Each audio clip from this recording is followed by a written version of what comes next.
संसद के शीतकालीन सत्र में कांग्रेस सांसद रेणुका चौधरी के पालतू कुत्ता लाने पर पिछले 2 दिनों से संग्राम चल रहा है। दरअसल सत्र के पहले दिन रेणुका चौधरी अपना पालतू कुत्ता संसद परिसर में लेकर पहुंची, जिस पर अब उनसे सवाल पूछा गया तो उन्होंने अलग ही अंदाज में जवाब दिया। इस घटना को संसद की गरिमा का उल्लंघन करार देते हुए बीजेपी विशेषाधिकार हनन प्रस्ताव पर विचार कर रही है। बीजेपी प्रवक्ता सुधांशु त्रिवेदी ने इसे शर्मनाक हरकत बताते हुए कहा कि ये कांग्रेस की मानसिकता को दर्शाती है। आज जब उनसे किसी पत्रकार ने पूछा तो उन्होंने जिस प्रकार से भौंकने का कार्य किया, और उससे पहले कल उन्होंने क्या कहा, ये काटने वाले नहीं है, काटने वाले अंदर बैठे हैं।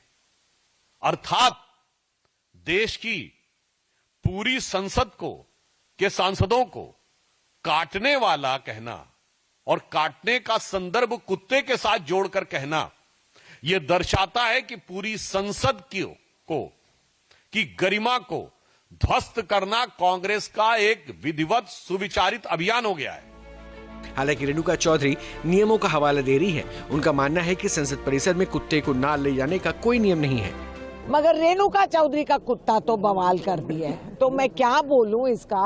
मैं जानवरों को मैं देखभाल करती हूँ, मैं करूंगी, आगे भी बढ़ाऊंगी और करूंगा। और यहाँ ऐसा कोई कानून नहीं है कि कुत्ता हाउस में नहीं आएगा, क्योंकि मैं आपको वीडियो दिखाऊंगी। वाजपेयी जी बैलगाड़ी लेके आए थे, बैल लेके आए थे, और ये अपने आप को बड़ा हिंदू बोलते हैं। ये मालूम नहीं कि कुत्ता इतना वफादार है कि वो ऊपर तक गई दृष्टि से वही दिखाई कि वफादारी। खैर, वफादारी के बारे में ये क्या जाने। बहरहाल इस पूरे मामले पर सियासत तूल पकड़ने लगी है। लोकसभा में नेता प्रतिपक्ष राहुल गांधी ने भी रेणुका चौधरी का बचाव करते हुए कहा था कि ये कोई चर्चा की बात नहीं है। केंद्रीय मंत्री अश्विनी वैष्णव ने फर्जी खबरों और एआई से बने डीप फेक वीडियोस को लोकतंत्र के लिए बड़ा खतरा बताया, और साथ ही ये भी कहा कि सरकार इन खतरों से निपटने के लिए नए नियम तैयार कर रही है। संसद में सूचना एवं प्रसारण मंत्री अश्विनी वैष्णव ने फेक न्यूज और डीफेक का मुद्दा उठाया। इस दौरान अश्विनी वैष्णव ने सदन में बताया कि फेक न्यूज और एआई से बनने वाले डीफेक बड़ी चुनौती बनते जा रहे हैं।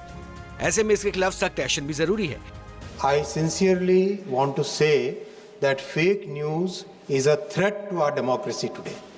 और हमें सोशल मीडिया पर फेक न्यूज पर, एआई जनरेटेड डीप फेक पर स्ट्रिक्ट एक्शन लेने की जरूरत है। जिस तरह से सोशल मीडिया प्लेटफॉर्म्स का उपयोग करके एक तरीके से कई ऐसे इकोसिस्टम बन गए हैं जो कि भारत के संविधान को फॉलो नहीं करना चाहते, बहुत तरह से इस पार्लियामेंट द्वारा बनाए हुए कानून को भी पालन नहीं करना चाहते। उसमें स्ट्रिक्ट एक्शन लेने की और कड़े नियम बनाने की वाकई बहुत सख्त जरूरत है। दरअसल सरकार ने हाल ही में एक नया प्रावधान लागू किया है, जिसके तहत सोशल मीडिया कंपनीज को 36 घंटे के भीतर आपत्तिजनक और गैर कानूनी कंटेंट हटाना होगा। कुछ नए रूल्स भी बनाए गए हैं। Within 36 hours take down करने की एक नए रूल अभी हाल ही में बनाया गया है। एआई जनरेटेड डीप फेक्स को आइडेंटिफाई करके उसके ऊपर एक्शन लेने का भी नया रूल ड्राफ्ट पब्लिश किया गया है। Consultation is currently going on. AI generated deepfake की पहचान और उन पर कार्रवाई के लिए सरकार ने एक ड्राफ्ट भी जारी किया है। फिलहाल इस पर विशेषज्ञों और जनता से सुझाव लिया जा रहा है, और इस ड्राफ्ट में संशोधन पर फेक न्यूज और डीफेक पर लगाम लगाने की योजना बनाई जा रही है। बात संचार साथी ऐप पर मचे घमासान की। केंद्रीय सरकार ने ऐप की अनिवार्यता पर बढ़ते विवाद के बाद अपने फैसले को वापस ले लिया। संचार साथी ऐप की अनिवार्यता पर विवाद बढ़ता देख केंद्र सरकार ने इस फैसले को वापस ले लिया है। इससे पहले 28 नवंबर को दूरसंचार विभाग ने सभी नए मोबाइल सेट में ऐप को प्री इंस्टॉल करने और पुराने फोन में अपडेट के माध्यम से जोड़ने का निर्देश दिया था, जिस पर विपक्षी दलों ने दावा किया कि यह ऐप लोगों की निजी बातचीत तक पहुंच सकता है, और इसको लेकर विवाद शुरू हो गया। वो कहते हैं ना, झुकती है दुनिया, झुकाने वाला चाहिए। नरेंद्र मोदी की सरकार को अपने जासूसी के आदेश को वापस लेना पड़ा। आपको याद ही होगा, संचार साथी एक ऐसा ऐप था जिसको सरकार फोन्स में प्री लोड करके जबरदस्त जासूसी करने वाली थी, लेकिन जनता ने और कांग्रेस पार्टी ने इसका पुरजोर और मुस्तैदी से विरोध किया, और अंततोगत्वा सरकार को नाक रगड़ के इस आदेश को वापस लेना पड़ा। एक बात याद रखिएगा मोदी जी, जब जब आप जन विरोधी काम करिएगा, लोगों के अधिकारों को रौंदिएगा, तब तब आपको कांग्रेस पार्टी अपने सामने खड़ी नजर आएगी। भले ही केंद्र ने अपने इस आदेश को वापस ले लिया हो, लेकिन इस पर सियासत हावी है। विपक्ष के आरोपों पर केंद्रीय मंत्री BL वर्मा ने पलटवार किया है। या तो वो संचार ऐप का मतलब समझते नहीं है, और सरकार कोई भी चीज लेकर आती है तो वो विचार करके लेकर आती है। और उसे जब तक बिना परीक्षण की बिना देखे केवल विरोध करने को विरोध करें तो ठीक नहीं है। आदरणीय प्रधानमंत्री जी चाहे जितने अच्छे काम करें, कितने अच्छे काम करें, फिर भी विरोध ही करना है, तो विरोध करने वालों को तो रोक नहीं सकते। अब मुझे लगता है कि उन्हें संचार ऐप के विषय में थोड़ा जानकारी करना चाहिए। सरकार के नए निर्णय के बाद अब मोबाइल कंपनियों को अपने नए स्मार्टफोन में संचार साथी ऐप प्री इंस्टॉल करने की बाध्यता नहीं रहेगी, यानी यूजर्स अपनी इच्छा अनुसार ऐप डाउनलोड कर सकते हैं। दिल्ली की हवा की गुणवत्ता लगातार खराब होती जा रही है। संसद में पेश की गई एक रिपोर्ट में स्वास्थ्य मंत्रालय ने चौंकाने वाले आंकड़े बताए। आप भी देखिए। दिल्ली की हवा की हालत इतनी खराब हो चुकी है कि लोगों का सांस लेना दूभर हो गया है। संसद में पेश की गई एक रिपोर्ट में केंद्रीय स्वास्थ्य मंत्री ने बताया कि दिल्ली के 6 बड़े सरकारी अस्पतालों में 2022 से 2024 के बीच 2,04,758 लोगों को अचानक होने वाली सांस की बीमारी यानी एक्यूट रेस्पिरेटरी इलनेस की वजह से इमरजेंसी में आना पड़ा। इनमें से 30,420 मरीज यानी करीब 15% की हालत इतनी खराब थी कि उन्हें अस्पताल में भर्ती करना पड़ा। राज्यसभा सांसद विक्रमजीत सिंह साहनी ने प्रदूषण के संबंध में सवाल पूछा था। इसी सवाल के जवाब में जो आंकड़े सामने आए वो डराने वाले हैं। आंकड़े साफ साफ गवाही दे रहे हैं कि दिल्ली के लगातार बढ़ती वायु प्रदूषण की समस्या लोगों की सेहत पर कितना गंभीर असर डाल रही है। राजधानी दिल्ली में ARI के केस बढ़ते जा रहे हैं, यानी एक्यूट रेस्पिरेटरी इलनेस, यानी आपके फेफड़े खराब हो रहे हैं।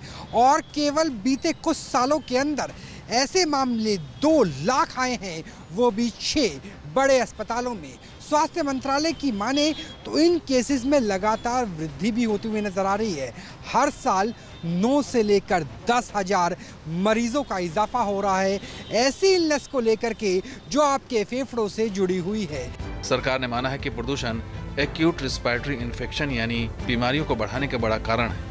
जब हवा में धुआं और धूल बढ़ती है तो लोगों, खासकर बच्चों, बुजुर्गों और दमा वाले मरीजों को सांस लेने में ज्यादा परेशानी होती है। रोज बोलती हूँ कि सबको इकट्ठा होकर कुछ करना चाहिए। राजनीतिक मामला नहीं है, ये सबको इफेक्ट कर रहा है। इसको हमें सीरियसली लेना चाहिए। चर्चा होनी चाहिए पार्लियामेंट में, और चर्चा के अलावा ठोस जो एक्शन है वो लेना चाहिए। सबको इकट्ठे होकर लेना चाहिए। हर साल की तरह इस बार भी प्रदूषण का स्तर खतरनाक स्थिति में पहुंच चुका है। आलम यह है कि दिल्ली वाले एक बार फिर विषैली हवा में सांस लेने को मजबूर है। बुधवार को 14 मॉनिटरिंग स्टेशनों पर AQI 400 के पार दर्ज किया गया है। वहीं देवी देवताओं पर टिप्पणी के मामले में तेलंगाना के सीएम रेवंत रेड्डी की मुश्किलें बढ़ती जा रही हैं। बीजेपी ने रेवंत रेड्डी पर हिंदुओं की आस्था पर चोट पहुंचाने का आरोप लगाया। तेलंगाना के सीएम रेवंत रेड्डी के देवी देवताओं पर दिए आपत्तिजनक बयान को लेकर विवाद खड़ा हो गया है। सबसे पहले आपको सुनवाते हैं कि आखिर रेवंत रेड्डी ने कहा क्या है। హిందువులలో ఎన్ని దేవతలు ఉండ్రు, ఎంతమంది దేవుళ్ళు? 3 కోట్లు ఉండ్రా? ఎందుకున్నాయి? పెళ్లి చేసుకోవడానికి హనుమంతుడు ఉన్నాడు, 2 పెళ్లిళ్ళు చేసుకునేటోనికి ఇంకొక ఆయన దేవుడు ఉన్నాడు, మందు తాగేటోళ్ళకి ఓ దేవుడు ఉన్నాడు, ఎల్లమ్మ, పోషమ్మ, మైసమ్మ, కళ్ళు కొయ్యాలి, కోడి కొయ్యాలి అనేటోళ్ళకు ఉండ్రు, పప్పన్నం తినేటోళ్ళకు కూడా దేవుడు ఉండు, అవునా? అన్ని రకాల దేవుళ్ళు ఉన్నారు। रेवंत रेड्डी के इस बयान पर हंगामा मचा हुआ है।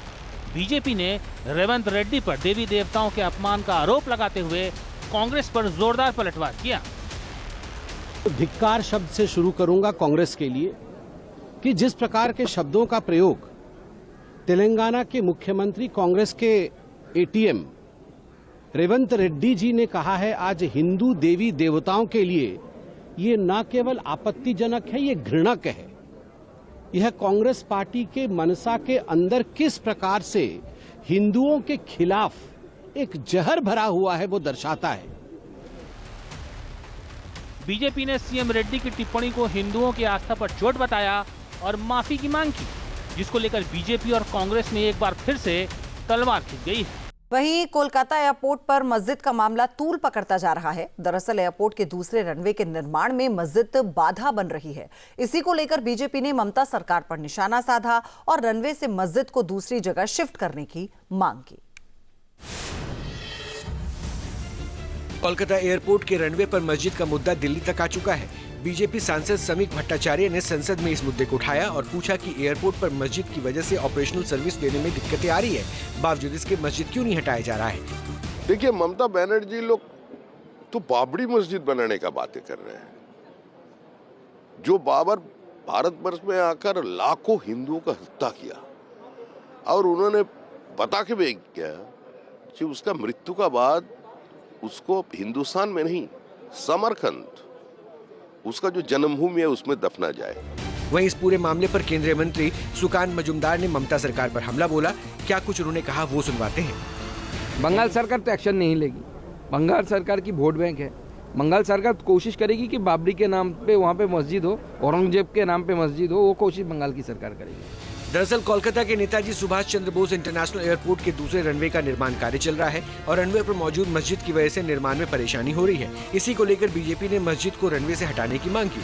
हालांकि अब इस पूरे मामले पर नागरिक उड्डयन राज्य मंत्री मुरलीधर मोहोल ने बताया कि एयरपोर्ट अथॉरिटी ऑफ इंडिया ने ध्वस्तीकरण की अनुमति के लिए bureau of civil aviation security यानी कि BCAS से संपर्क किया है और इस मसले पर जल्दी कोई समाधान निकाला जाएगा। उत्तर प्रदेश की योगी आदित्यनाथ सरकार घुसपैठियों को लेकर एक्शन मोड में है। सीएम योगी के निर्देश के बाद लखनऊ में अवैध रूप से रह रहे घुसपैठियों की जांच पड़ताल तेज कर दी गई।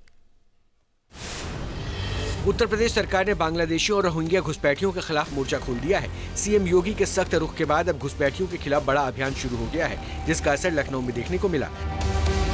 लखनऊ में अवैध तरीके से रह रहे रोहिंग्याओं के खिलाफ पुलिस ने चेकिंग अभियान चलाया। पुलिस ने हजरतगंज और डालीबाग इलाके में झुग्गियों में रह रहे लोगों के दस्तावेज की जांच की। इसके साथ ही पुलिस ने स्थानीय लोगों को घुसपैठियों की मदद न करने की हिदायत भी दी। सीएम योगी के निर्देश के बाद राजधानी लखनऊ में अवैध रूप से रह रहे घुसपैठियों की जो पहचान है वो तेज कर दी गई है। इस वक्त मैं डालीबाग में हूं और आप देख सकते हैं कि डालीबाग के इलाके में जो पुलिसकर्मी हैं, जो पुलिस अधिकारी हैं, वो डॉक्यूमेंट्स की जांच करने पहुंचे हैं, क्योंकि जिस एरिया की मैं बात कर रहा हूं, चूंकि यहाँ पर काफ़ी संख्या में कहा जाता है कि जो बांग्लादेशी है, रोहिंग्या हैं या फिर जो असम के जिनको NRC मिल चुका है वो यहाँ पर रहते हैं। वैसे में आप देख सकते हैं कि जो पुलिस के अधिकारी हैं वो बाकायदा जिनके प्रूफ हैं यानी कि जिनके डॉक्यूमेंट्स यहाँ पर मौजूद हैं वो डॉक्यूमेंट्स लेकर यहाँ पर पहुंचे हुए हैं और वेरीफाई कर रहे हैं कि आखिर जो लोग यहाँ पर रह रहे हैं वो वैध हैं या अवैध हैं। यानी कि उत्तर प्रदेश में घुसपैठियों की खैर नहीं है। दरअसल सीएम योगी ने प्रदेश के सभी 17 नगर निकायों को सख्त निर्देश दिया है, जिसमें बांग्लादेशी रोहिंग्याओं को चिन्हित कर उनकी लिस्ट तैयार करने को कहा गया है। रूसी राष्ट्रपति पुतिन आज भारत दौरे पर आएंगे, जिसकी तैयारियां भी पूरी हो गई। दावा है कि रूस के 2 सबसे विनाशक हथियार हिंदुस्तान को मिलने वाले हैं। भारत और रूस के बीच कौन कौन से समझौते हो सकते हैं, चलिए बताते हैं। रूसी राष्ट्रपति पुतिन के भारत दौरे का काउंटडाउन शुरू हो चुका है और इस वक्त पूरी दुनिया की निगाहें भारत पर टिकी हैं। वजह साफ है, भारत और रूस के बीच होने वाली डिफेंस डील, क्योंकि इस दौरे में पुतिन भारत को सिर्फ हथियार ही नहीं बल्कि पूरी टेक्नोलॉजी भी दे रहे हैं। पुतिन की इस यात्रा में सबसे ज्यादा फोकस डिफेंस समझौते पर रहेगा। रूस पहले ही कह चुका है कि वो भारत को अपना Su-57 स्टेल्थ फाइटर जेट देने के लिए तैयार है। ये रूस का सबसे एडवांस लड़ाकू विमान है।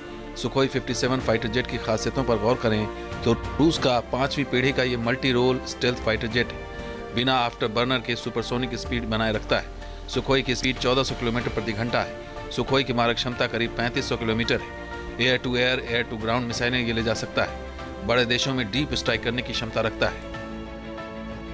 सुखोई के साथ साथ S-500 एयर डिफेंस सिस्टम पर संयुक्त उत्पादन की चर्चा भी हो सकती है। S-500 एयर डिफेंस सिस्टम अगली पीढ़ी का सिस्टम है जो हाइपरसोनिक मिसाइल्स को भी मार गिरा सकता है। S-500 की खासियत की बात करें तो ये नेक्स्ट जनरेशन का एयर डिफेंस सिस्टम है। S-500 की मारक क्षमता 600 किलोमीटर प्रति घंटा है।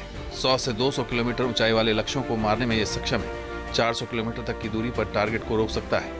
S-500 लो ऑर्बिट सैटेलाइट को मार गिरा सकता है। इसके साथ 10 से ज्यादा टारगेट को इंगेज कर सकता है। S-500 रूस की सबसे बड़ी ढाल माना जाता है। इसके अलावा ब्रह्मोस मिसाइल का अगला वर्जन और दोनों देशों की नौसेनाओं के लिए मिलकर वॉरशिप बनाने जैसी योजनाओं पर भी बातचीत होने की उम्मीद है। जयपुर में हुए हिट एंड रन मामले में बड़ा अपडेट सामने आया। थार से कई बाइक सवारों को टक्कर मारने की घटना में गाड़ी चलाने वाली युवती भव्या चौधरी को पुलिस ने गिरफ्तार कर लिया है। भव्या चौधरी राजस्थान महिला अंडर 19 क्रिकेट टीम की खिलाड़ी हैं और हादसे से ठीक पहले वो जयपुर में चल रहे अंडर 19 टीम चयन कैंप में शामिल थे।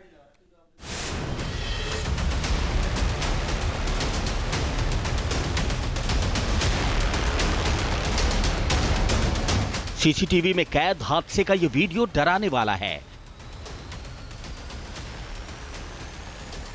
रफ्तार का कहर किसे कहते हैं, इन तस्वीरों में देख लीजिए। जयपुर में रफ्तार का ऐसा कहर देखने को मिला कि जिसने भी देखा उनके होश उड़ गए।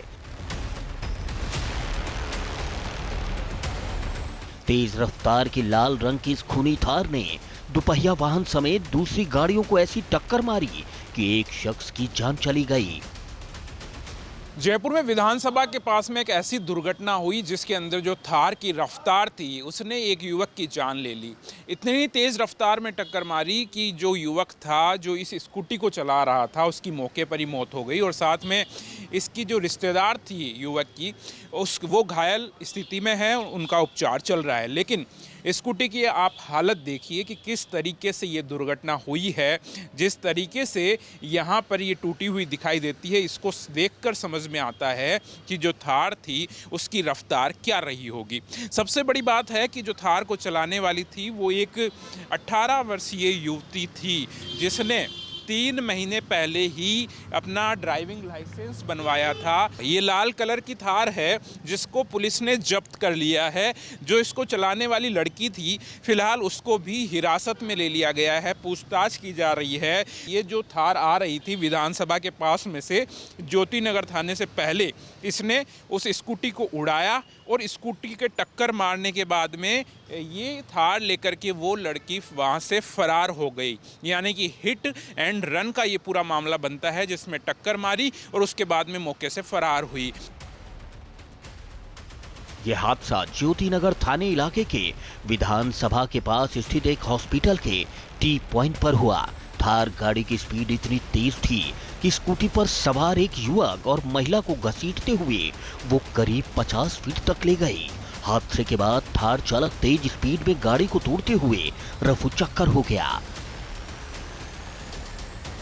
सूचना मिलने के बाद ज्योति नगर थाना पुलिस की टीम मौके पर पहुंची। लहूलुहान हालत में दोपहिया वाहन सवार युवक और रिश्तेदार महिला को अस्पताल में भर्ती कराया गया। इलाज के दौरान युवक की मौत हो गई, वहीं महिला के पैर में फ्रैक्चर हो गया। मृतक युवक का नाम पारस व्यास है जो जयपुर के टोक फाटक का रहने वाला है। पारस व्यास नाम के लड़के की मौत हुई है। उसमें स्कूटी पे थे पारस और उसकी बुआ नंदिनी। रात के 10:15 बजे का टाइम था और टी पॉइंट पे IVS हॉस्पिटल के पास की घटना है। थार गाड़ी थी एक, जो थार गाड़ी स्पीड में थी और थार ने स्कूटी के टक्कर मारी। नंदिनी जी के तो पैर में फ्रैक्चर हुआ है और पारस की डेथ हो गई। जिस वक्त हादसा हुआ तब पारस अपनी रिश्तेदार के साथ घर जा रहा था।